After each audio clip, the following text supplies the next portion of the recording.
ويصنع الفلك وكلما مر عليه ملأ من قومه سخروا منه قال إن تسخروا منا فإنا نسخر منكم كما تسخرون فسوف تعلمون من يأتيه عذاب يخزيه ويحل عليه عذاب مقيم حتى إذا جاء أمرنا وفارت النور قل نحمل فيها من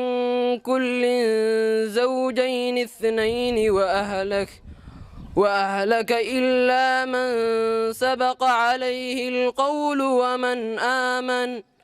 وما آمن معه إلا قليل وقال اركبوا فيها بسم الله مجريها ومرساها إن ربي لغفور رحيم وهي تجري بهم في موج كالجبال ونادى نوح ابنه وكان في معزل يا بني اركم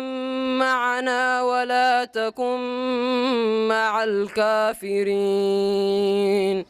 صدق الله العظيم.